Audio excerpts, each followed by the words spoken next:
السلام علیکم ورحمۃ اللہ۔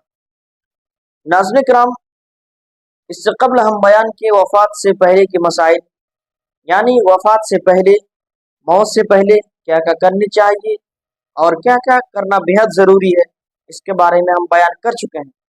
اب آئیے وفات کے بعد مسائل، یعنی وفات کے بعد ہونے والی مسائل سے ہم آگاہ کریں تاکہ آپ کو معلوم ہو جائے کہ وفات کے بعد ایک میت کے ساتھ کیا کرنا چاہیے اور کس طریقے کا سلوک کرنا چاہیے۔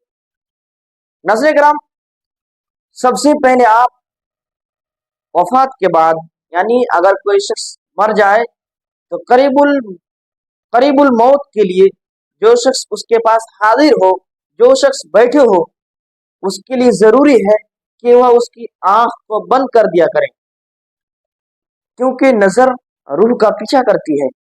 اور خیر کی بات کہا کرو، کیونکہ گھر والوں کی بات پر، یعنی میت کی گھر والے کی بات پر فرشتے آمین کہتے ہیں۔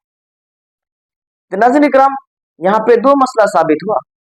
پہلی بات تو یہ ہے کہ اگر کسی شخص کا انتقال ہو جائے، وہ فوت ہو جائے، تو سب سے پہلے ہمیں اور آپ کا جو کام ہے وہ یہ کہ اس کا آنکھ بند کر دینا چاہیے تاکہ اس کی روح اس کی پیچھا نہ کرے۔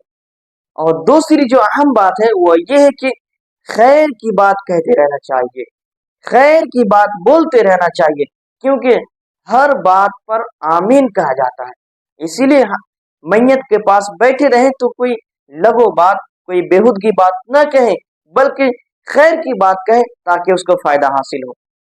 اور دوسری چیز یاد رکھیں، مرنے کے بعد جو فوراً جو ہمیں اور آپ کو کرنا ہوگا وہ یہ ہے کہ اس کو کسی چادر کے ذریعے ڈھانپ دینا ہوگا۔ البتہ یہ ہے کہ جو شخص احرام کی حالت میں فوت ہو جائے تو اس کا سر اور چہرہ نہیں ڈھانپا جائے گا، کیونکہ نبی کریم صلی اللہ علیہ وسلم نے منع فرمایا ہے۔ نبی کریم صلی اللہ علیہ وسلم کی حدیث ہے، حضرت عائشہ رضی اللہ تعالیٰ عنہ فرماتی ہے کہ جب نبی کریم صلی اللہ علیہ وسلم فوت ہوئے تو آپ صلی اللہ علیہ وسلم کو ایک دھاری دار چادر کے ذریعے ڈھانپا گیا۔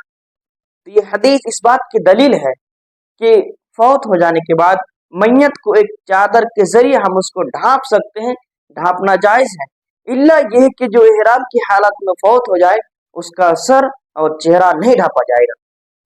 تو ناظرین کرام، ان تمام باتوں سے ہمیں اور آپ کو جو سبق ملتا ہے وہ یہ ہے کہ اولا سب سے پہلے اس کی آنکھ کو بند کر دینا چاہیے اور خیر کی بات کہنا چاہیے، اور تیسری بات جو ہے وہ ہے کہ کسی چادر کے ذریعے یا پھر اگر کوئی چیز ہو تو اس کے ذریعے ڈھانپ دینا چاہیے تاکہ میت سرکشت رہے۔ یہ میرا آج کا پیغام ہے۔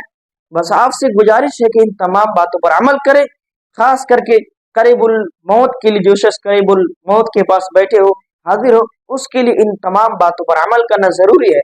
لیکن یہ مسئلہ مسائل ہر کسی کو یاد رہنی چاہیے، یاد رکھنی چاہیے تاکہ ہمارا اور آپ کا کام ہو۔ آخر میں اللہ رب العالمین سے دعا کروا رہا تو ہم تمام مسلمان بھائیوں کو ان تمام مسائل سے آگاہ رہنے کی اور ان تمام باتوں پر عمل کرنے کی توفیق عطا فرمائے، آمین۔ السلام علیکم ورحمۃ اللہ۔